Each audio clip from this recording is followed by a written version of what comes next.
where we review all the best sports clips from around the country. Now, we're probably wondering, why should you watch over here instead of over there? Because over there, they don't care about what you have to say. They say this all the time. They talk down to us. They think we're just a bunch of clowns on YouTube, Twitter. But I think it's the opposite. I think we know exactly what we're talking about. So I read every single comment. So if you think what I'm saying is the most ridiculous thing you've ever heard, let me know in the comments below. If you think what I'm saying is the most amazing thing, then definitely please let me know.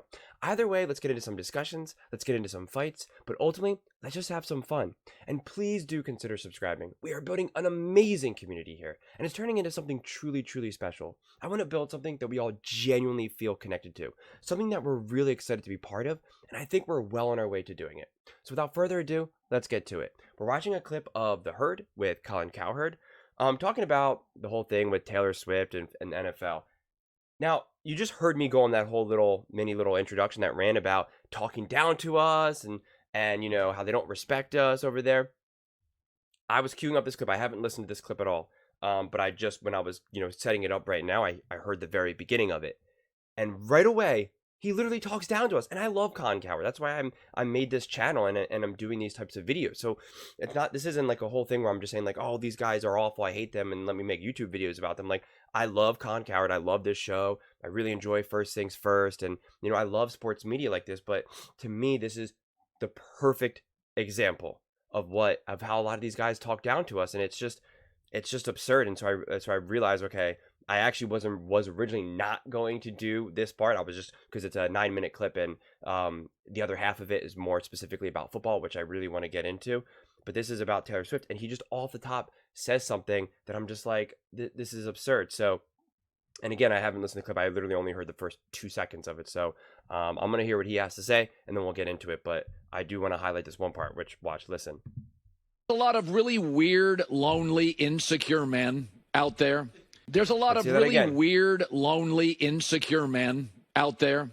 The fact that there you go.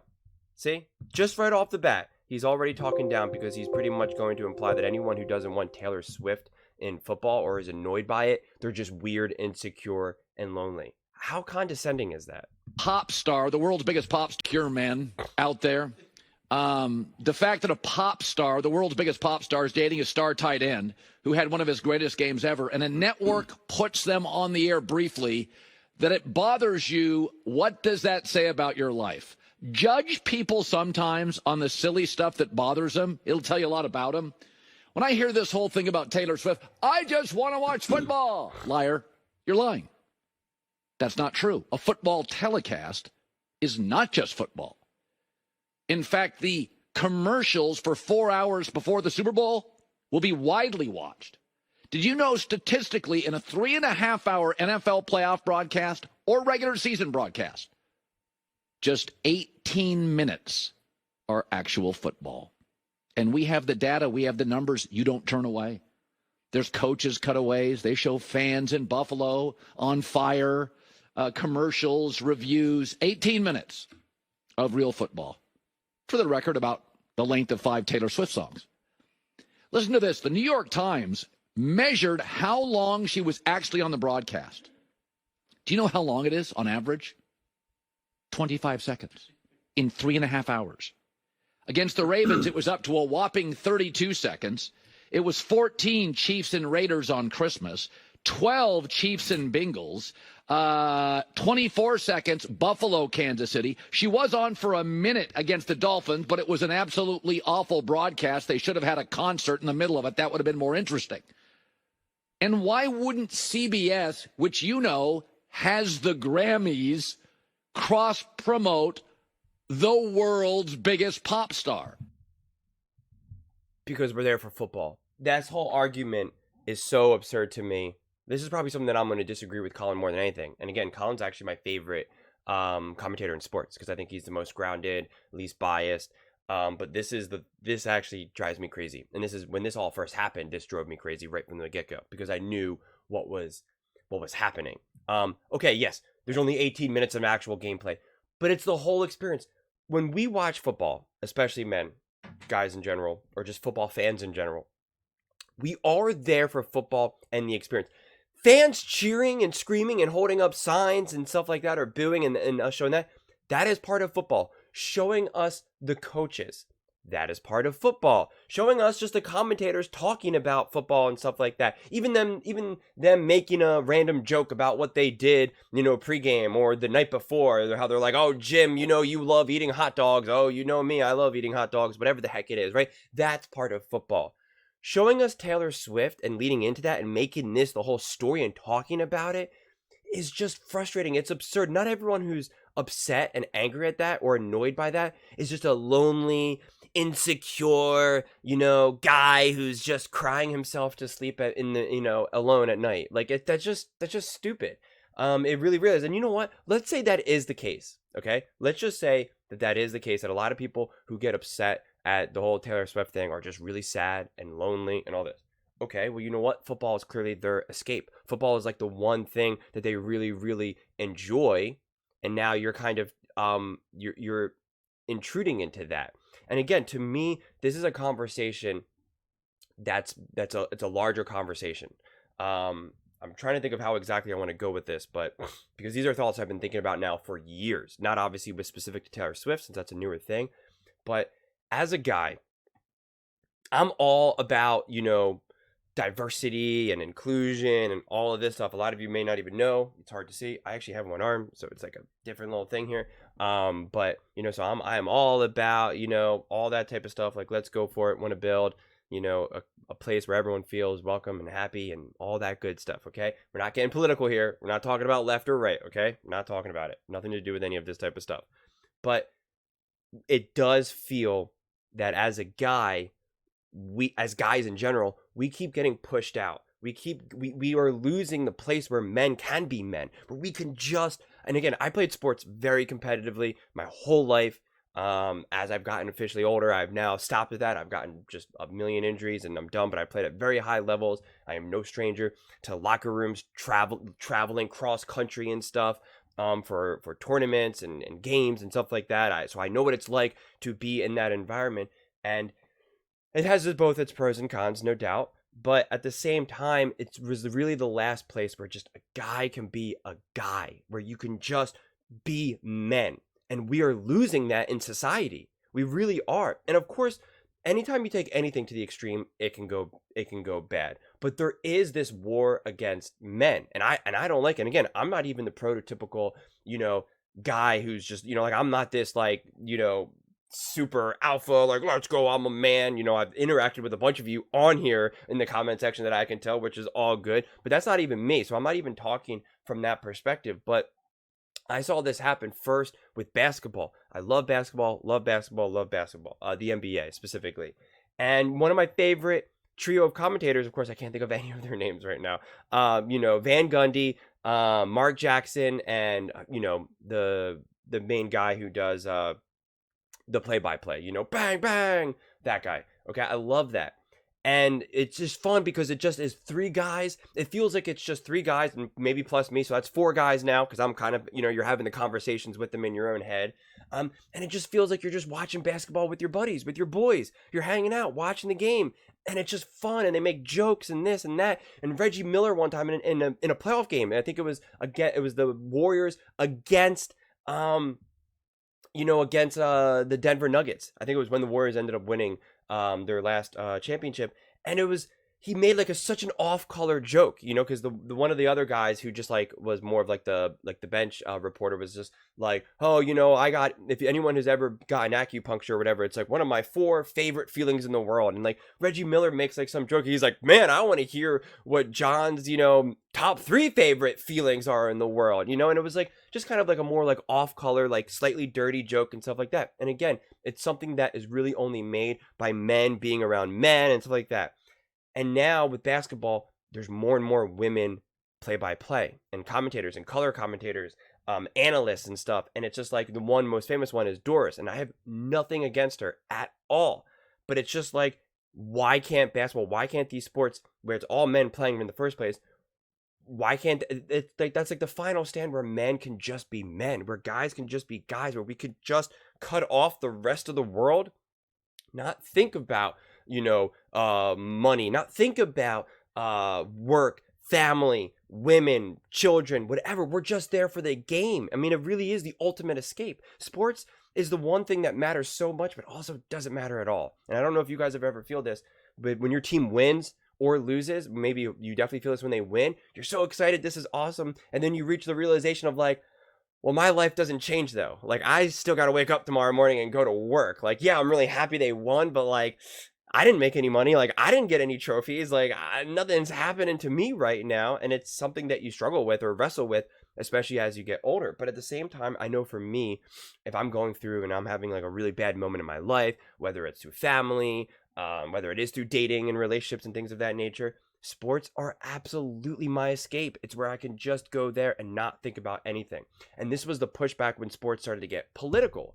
And again, we're not going to get political here, so I'm not going to be talking about any of the protests or any of that type of stuff. But I do agree with it's like, keep that out of there. Like, no, we don't want that. Like, let us just watch our sports. If you want to be political and protest and do all these things, I get it and I respect it. By all means, do it.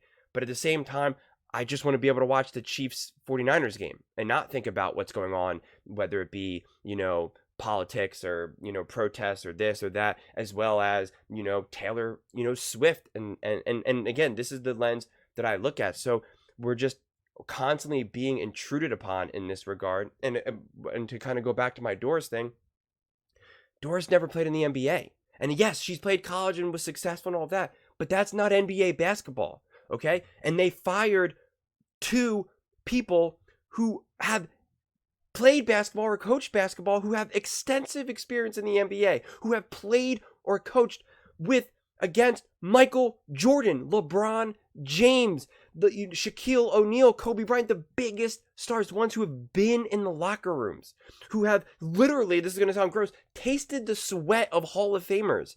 Okay, like they were literally there. They're there for the conversations, there for the moments, the blood, sweat, and tears. They're the commentators. They're the ones that were there, game 7, shooting the 3, last minute buzzer, and they get fired for Doris, who played women's college basketball. And anyone who knows anything about the NBA knows college basketball, women's basketball, college basketball in general is different than the NBA.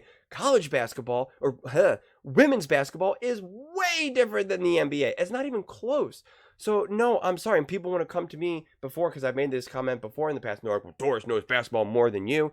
Yeah, okay. Like, first off, that's fine. But you know what? I know way more what it's like to be a guy and in a locker room and what other guys are thinking way more than she does. And that's a big part of commentating and analysts and understanding the games and stuff like that. So I take issue with this, like, forced diversity for the sake of it. And the way I look at it is, it's okay for us, for men, to have our own little club, right? We're allowed to have our own group. We're allowed to have our own thing, just like women are allowed to have their own little group, their own little section. Like, it's okay to still keep things separate. I want to build something where we're all included. And this isn't to say sports is only for men. Like, I'm not saying that at all. One of the most knowledgeable fans of football I know is a girl. I mean, she's a badass and she knows all this stuff, and she knows everyone's names and this and that, and it's awesome. It's great. And then I've met other girls who know absolutely nothing, right? It's just, and I've met plenty of guys that know absolutely nothing. So this isn't so much a gender thing. It's definitely part of it, but you can look at it from that lens. And then the other lens is, which is the main lens I look at it, but then the other lens is, you're also taking away from football. The stars, because I hate this in general, when they show us the celebrities in the stands. And they do this more in basketball than they do in football. But they show us like the celebrities in the stands. And it's like, I don't care if Leonardo DiCaprio is watching the Lakers game. I don't care that, anyone, some billionaire is, sitting courtside. I do not care. I do not care. The stars are on the court.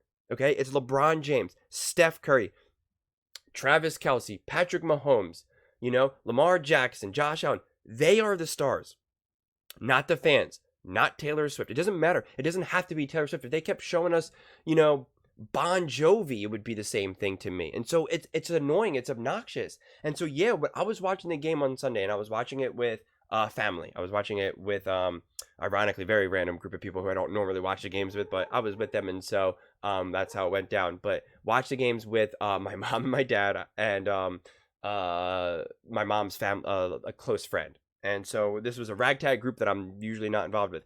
And they showed Taylor Swift. and then they just start talking about Taylor and this and that, and it becomes a whole conversation. All they talked about Taylor Swift now for like 5-10 minutes, and I'm just sitting there just being like, I just want to watch this game. Like, what? This is a close game. The score at this point is, I don't even know what it was, 10-0, or whatever it was, 10-3, whatever, 10-7, 17-10, and it was just like, we're here for the game. Like, Taylor Swift is not the star here. Let's talk about Travis Kelce's insane catch. Let's talk about the implosion of Lamar Jackson. Let's talk about the brilliance of Patrick Mahomes and Andy Reid. Like, that's what we're there for. I'm not there. And, and he talks about this, about the commercials and then this and that. You know what? I don't care about any of that stuff. I hate the commercials. I don't care about the Super Bowl commercials. I think I am there for sports content. And you know what? I believe that a lot of you are too. A lot of you who are consuming this content, a lot of people who are Colin Cowherd's audience are there for sports. We love the game of sports. We love the NFL. We love the NBA, baseball, whatever it may be. That is what we're there for. And we love it so much that even when the game's not on, we go off and watch shows like this where all they do is just sit and talk about it, right? Colin just literally sits and talks about games for 3 hours. And we all watch it and we absorb it. And we're like, yeah, and we have conversations about it. And so that's what Taylor Swift and just celebrities in general deter away from, okay? Because when we watch these games, we want to feel two things. We want to feel that the players matter and that we matter. We as fans matter. And when you highlight and put someone like a Taylor Swift up there, not only is it taken away from the athletes who we are saying are the stars, but then it also takes away from us, right? Because you know what? The truth is I rather see, that 30-year-old guy who was crying and so emotional for the Detroit Lions game when they won their first playoff game. That is way more meaningful and exciting. It makes me feel way more connected to the fan experience, to the football experience, than you showing us Taylor Swift in her, billion-dollar box after she just got off a private jet from God knows where she was doing some show. So it's just, I don't know. And this is where Colin gets, confused because he's at a different phase in his life than all of us, most likely because he's just older.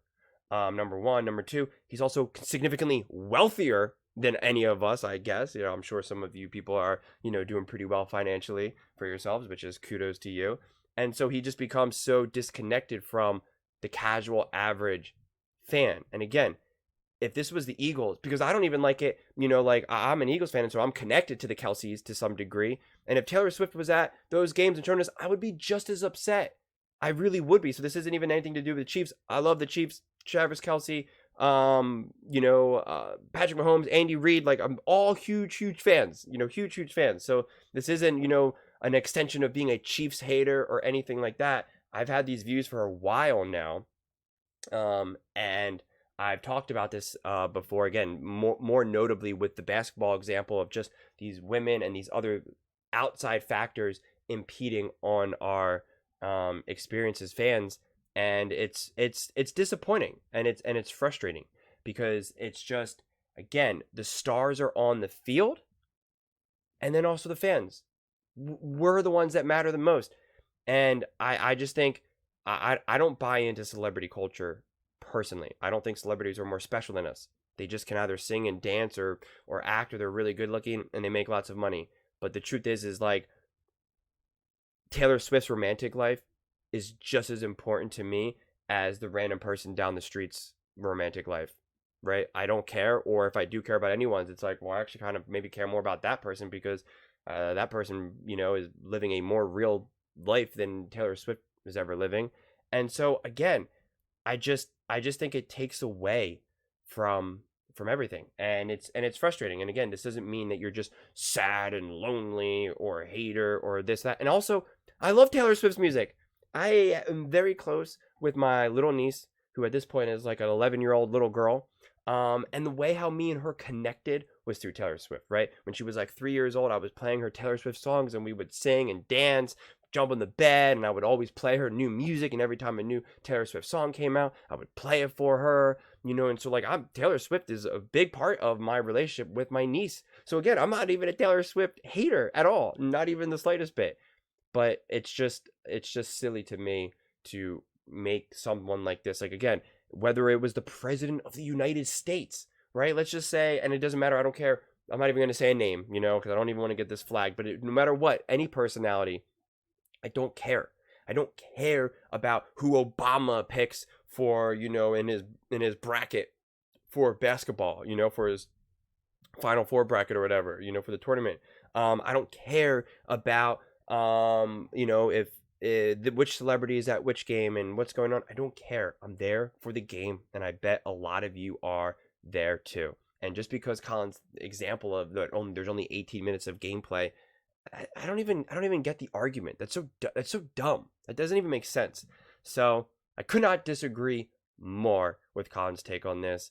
And quite frankly, when I first when I was first like trying to set this up, I was like, oh, I'm just gonna skip this, right? I'm gonna watch this and I'm gonna skip this because I don't really care about anything about this. But then I was realized, well, you know what? Actually, I never made a video on this channel like this before. I've only had these conversations in the past, and I made little shorts when I very first started this YouTube channel before I had any idea what I was doing, and it sparked some debates and conversations. And so I'm really curious what you guys all think about this. So please definitely let me know in the comments below. I think I got all my thoughts out. This is really just kind of, I really did not expect to do this. So I've just kind of, really wung it more than I typically do. But so let me know what you guys think in the comments below. Would love to hear your thoughts on this one. And please don't forget to subscribe. As I said, we are building an amazing community, and I would absolutely love to see you part of it. And perfect example why this engagement here is so much more real and authentic. Colin literally just talked down to everyone. Just said, if you don't like Taylor Swift, it's just because you're sad and lonely. And it says more about you than anything else. And it's like, well, you know what? You. That's what I say to you, Colin. You. See you all next time.